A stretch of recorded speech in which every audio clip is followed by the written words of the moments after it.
Three North American countries, Canada, Mexico and the United States, U.S. which had planned to begin trade war with missiles of heavy taxations or tariffs today Tuesday February 4, 2025 have paused the intended war for 30 days to enable both parties cement the deals. President Donald Trump entered with Canadian Prime Minister Justin Trudeau and Mexico President Claudia Sheinbaum Pardo after the leaders of the North American countries had phone conversation almost throughout on Monday.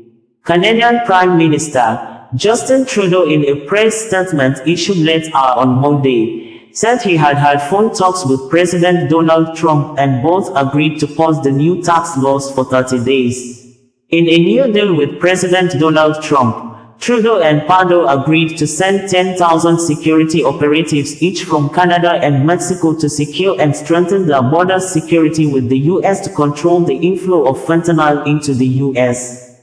Mexico President Claudia Sheinbaum Pardo, during the phone conversation meetings, said she told President Donald Trump that most of the guns used to commit crimes in her country are imported into the country from the U.S., demanding President Trump to also tighten U.S. security against importation of illegal firearms into Mexico.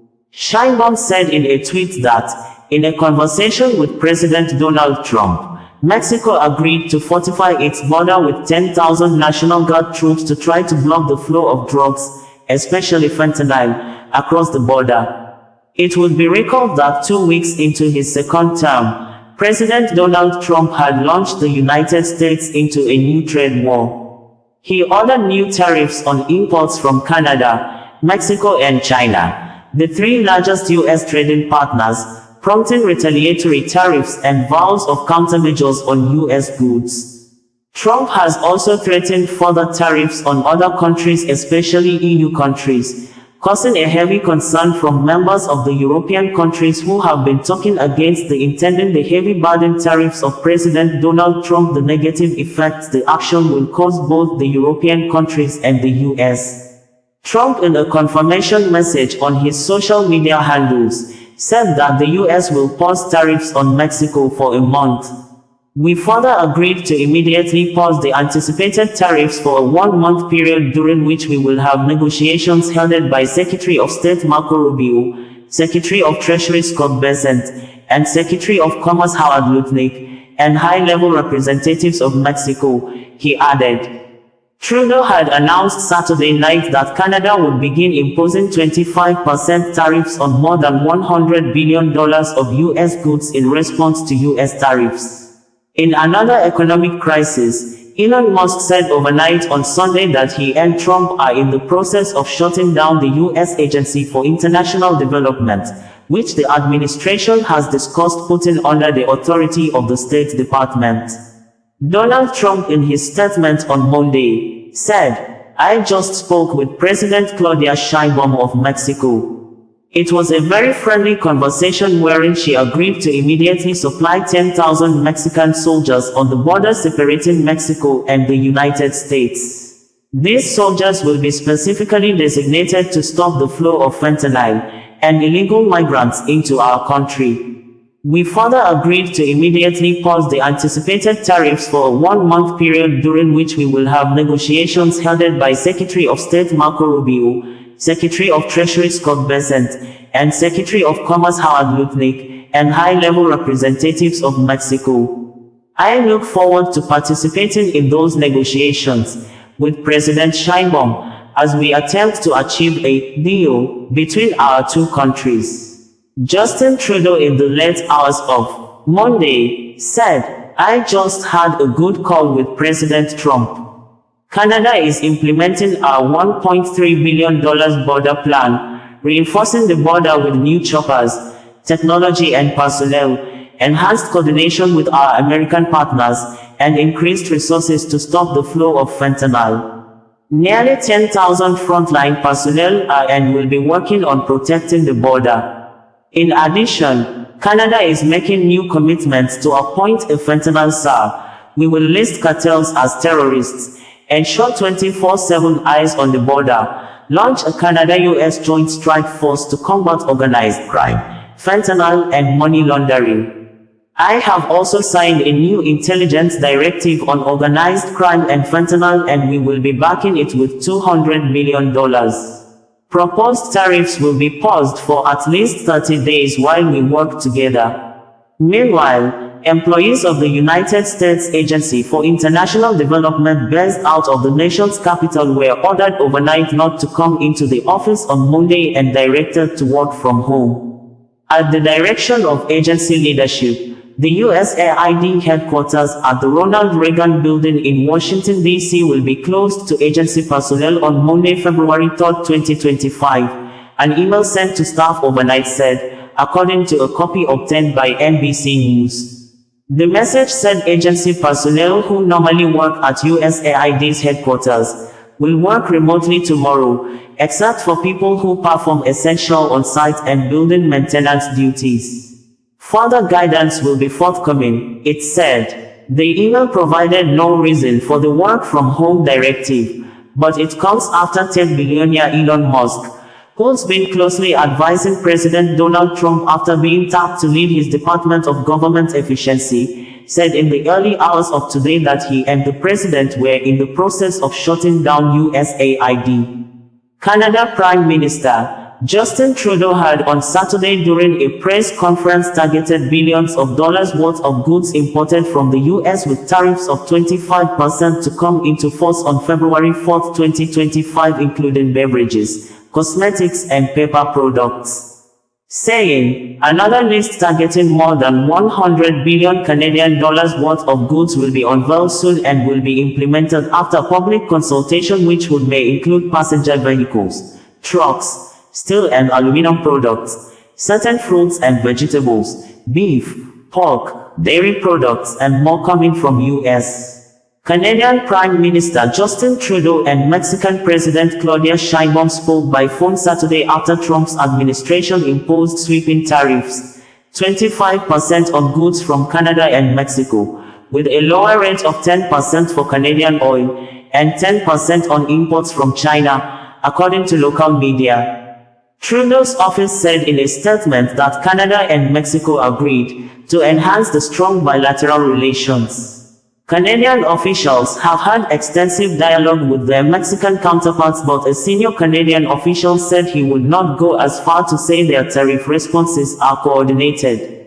Now is the time to choose products made right here in Canada, Trudeau posted on X on Sunday.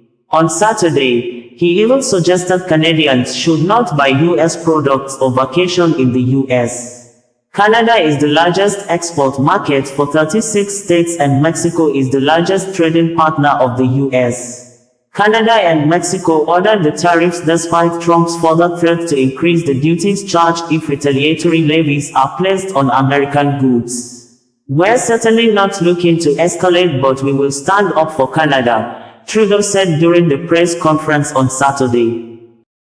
In a bitter reaction to the statement credited to South Africa President Cyril Ramaphosa over the killing of 13 SA soldiers in Goma by M23 rebels, Rwanda President Paul Kagame has talked off over President Ramaphosa's description of Rwanda Defense Force, RDF, as a militia group working with M23 and the SA president's threat. Rachel and commented on President Cyril Ramaphosa's social media post published on Wednesday, accused South Africa of being a party in the conflict in the Democratic Republic of Congo, who always launch offensive operations against M23 rebels, only trying to manipulate the public by thus falsely claiming to be a peacekeeper in a war the SA has joined hands to escalate. This, as hundreds of Romanian mercenaries contracted to fight against M23 rebels ceded or surrendered to M23 rebels in the presence of the rebels' spokesperson, Willie Ngoma in Goma, who was seen in videos warning and cautioning the Romanians never to come to Congo to fight against them before the Romanians were transported to Rwanda for further assistance to their country. Willie Ngoma could be seen in one of the videos published online talking to the European mercenaries in Goma that, "Don't joke with M23, my bro, that's the army for the people." M23 leader Colin Nanga in a video interview said, "We have come to Goma to stay. We are not going to withdraw, but we will move forward from Goma, up to Kinshasa," adding that the rebel group's plan is to march to DR Congo's capital, Kinshasa to oust the government of President Felix Tshisekedi. Colonel Nanga says President Tshisekedi has cut off power and internet in Goma, urging residents to return to their homes and resume daily life. Local media reported that M23 fighters have taken control of several streets and they are currently managing the security situation in Goma. Some residents were seen taking selfies with the fighters, and one of the videos saw the M23 spokesperson, Willie Angoma, posing with the residents in a joyous mood. VOA reported that although relative calm has returned to the Eastern Democratic Republic of Congo City, the main roads still bear the marks of conflict, with military trenches, spent bullets, improvised explosive devices and beer bottles scattered around. Some businesses remain closed as residents wait to see what actions M23 will take. Many are calling for the restoration of essential services like water, electricity and the internet, hoping to resume normal life under the group's rule, according to VOA. On Wednesday, while fighting in the city had largely eased, intermittent gunfire continued in the Goma's northern areas, including Katoi, Mabanga, Majengo, Kibwe and Turunga, where the situation remains tense, according to local DRC media outlets. Al Jazeera reported that, in a heated address at the Emergency East African Community (EAC) Summit on January 27, 2025, President Paul Kagame of Rwanda criticized South African President Cyril Ramaphosa's involvement in the Eastern Democratic Republic of Congo (DRC) crisis. Kagame accused Ramaphosa of playing a peacemaker role, stating, Cyril Ramaphosa is pretending to be playing a peacemaker role in Eastern DRC.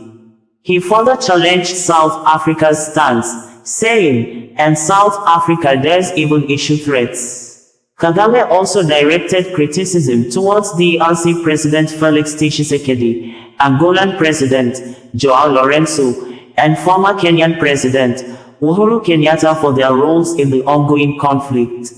The summit was convened to address the escalating situation in Goma, where M23 rebels have seized control, leading to a significant humanitarian concerns. Mr. Chairman, Your Excellencies, I want us, that for whatever we are saying and whatever we intend to do, we capture the context rightly and then proceed. Based on that, and maybe we can get somewhere. Otherwise, if we keep saying good things to each other, being nice, and then each one fulfilling their own interests other than the common interests we have as East Africans, then I don't see how we are going to contribute effectively to finding a solution. The other day, 2 or 3 days ago, we lost people. There was a lot of shelling from Eastern Congo, from Goma, killed a dozen people and injured hundreds. We will definitely take care of that, there is no question about it. President Kagame said, as posted on his verified Facebook page at the extraordinary summit of EAC Heads of State on Eastern DRC. Even if all of us were doing everything right, nothing is going to come out of it, until those mainly concerned are also part of it, participating and contributing to the success of the process through which they are getting the support.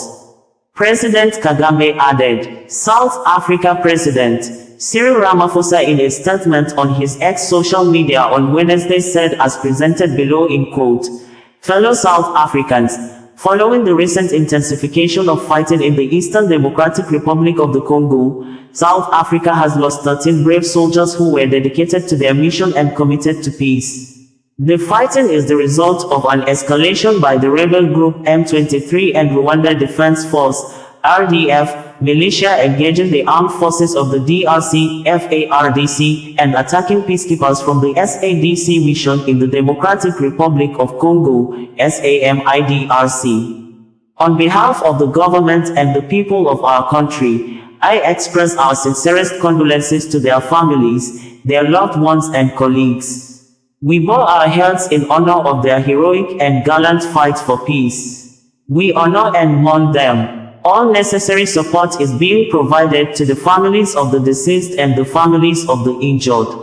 The process to repatriate the remains of the deceased is underway. The attacks on peacekeepers resulted in the deaths of SAMIDRC members from other troop-contributing countries, namely Malawi and Tanzania, as well members of the UN Organization Stabilization Mission in the DRC, MONUSCO, Brigade. We honor all the lives that were lost and pass our condolences to their families, governments, and citizens. The situation in Goma and Cede, where our troops and their counterparts are stationed, remains very tense, volatile, and unpredictable. The Minister of Defense and Military Veterans, Ms. Angie Motshega, and the Chief of the SANDF, General Roxani Mafonya, and SAMIDRC Force Commander, Major General Momabisida Yakubu, are working to ensure that the SAMIDRC forces remain well equipped and sufficiently supported during this critical mission.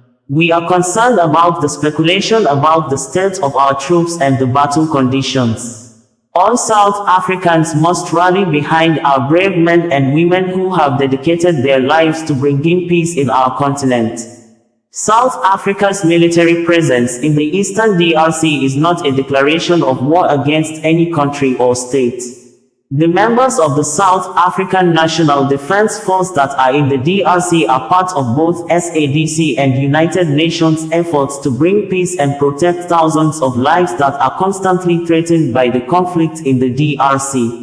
The presence of the SAMIDRC forces demonstrates a commitment of SADC member states to supporting the DRC in its efforts to achieve lasting peace and stability and ultimately create an enabling environment for sustainable development and prosperity. We welcome the position that was recently adopted by the United Nations Security Council during its special sitting on the situation in the DRC, which calls for an immediate end to hostilities, the reversal of territorial expansion by the M23, the exit of external forces from the DRC, and the resumption of peace talks under the Nairobi process. The territorial integrity of the DRC must be respected in accordance with the United Nations Charter on the Respect of Sovereignty, Territorial Integrity, and Political Independence of other states. We call on all parties to this conflict to fully embrace the current diplomatic efforts that are aimed at finding a peaceful resolution, including honoring the Rwanda process agreements. We must silence the guns on our continent for the attainment of inclusive development and prosperity. I thank you. In quick response on Wednesday, Rwanda President Paul Kagame took to his verified X social media handle and confronted the South Africa President, Cyril Ramaphosa, in a statement stated below those. I held 2 conversations this week with President Ramaphosa on the situation in Eastern DRC, including earlier today. What has been said about these conversations in the media by South African officials and President Ramaphosa himself contains a lot of distortion, deliberate attacks, and even lies. If words can change so much from a conversation to a public statement, it says a lot about how these very important issues are being managed. A few important clarifications for the record. 1. The Rwanda Defense Force is an army, not a militia. 2. SAMIDRC is not a peacekeeping force, and it has no place in this situation. It was authorized by SADC as a belligerent force engaging in offensive combat operations to help the DRC government fight against its own people, working alongside genocidal armed groups like FDLR which target Rwanda, while also threatening to take the war to Rwanda itself. 3. SAMIDRC displaced a true peacekeeping force, the East African Community Regional Force, and this contributed to the failure of the negotiation processes. 4. President Ramaphosa has never given a warning of any kind, unless it was delivered in his local language which I do not understand. He did ask for support to ensure the South African force has adequate electricity, food and water, which we shall help communicate. 5. President Ramaphosa confirmed to me that M23 did not kill the soldiers from South Africa, FARDC did. 6. If South Africa wants to contribute to peaceful solutions, that is well and good, but South Africa is in no position to take on the role of a peacemaker or mediator. And if South Africa prefers confrontation, Rwanda will deal with the matter in that context any day. We had on Wednesday reported that over 1,200 men of the Armed Forces of Democratic Republic of Congo have ceded or surrendered Goma, the country's largest city, to M23 rebels, with DRC military uniforms flooding the streets after they pulled off the army attires and took refuge at UN peacekeeping military base, leaving South Africa soldiers to continue to fight on. But South African military formation in Congo on Tuesday issued a statement denying that its men did not surrender to M23 rebels, insisting that the white flag hoisted by one of his soldiers on Monday during heavy gun battle with the rebels was normal military tradition for both sides to cease fire to enable the South Africa troops passage to receive medical supply and as well give room to the M23 rebels the opportunity to rescue their men injured in front of the South African military base near Goma airport. This, as thousands of pro-government protesters attacked and burned some portions of US, French, Kenya, Uganda, Rwanda, and other foreign embassies in Kinshasa. We had on Monday reported that thousands of prisoners at Munzenze prison facility in Goma, the capital city of North Kivu province in the Democratic Republic of Congo, may have set themselves free after M23 rebels took control of Goma early morning on Monday. With videos posted online showing civilians flooding back to Goma and welcoming the M23 rebels in a rousing manner.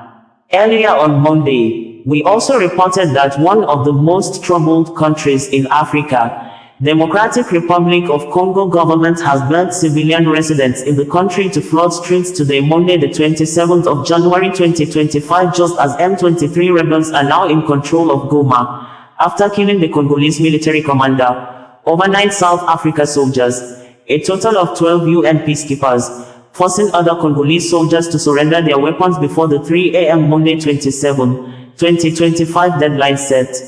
We had earlier in the month reported that M23 rebels in the Democratic Republic of Congo early this year advanced and seized the town of Masisi.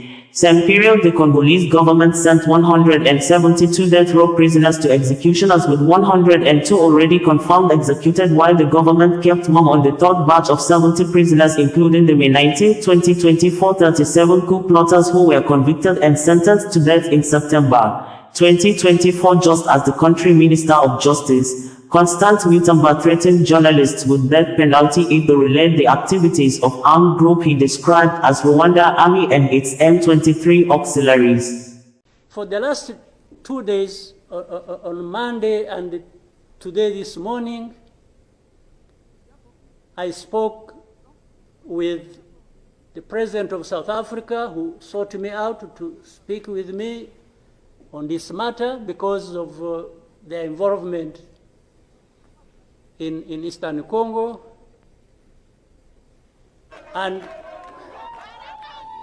he's also there pretending to be playing a peacemaker role. And he has a force that has been fighting alongside FDLR and has been fighting the M23 on the instructions of Cede, because these are people who are not supposed to be in Congo, that these are from Rwanda, or the M23 are not Rwandans, please.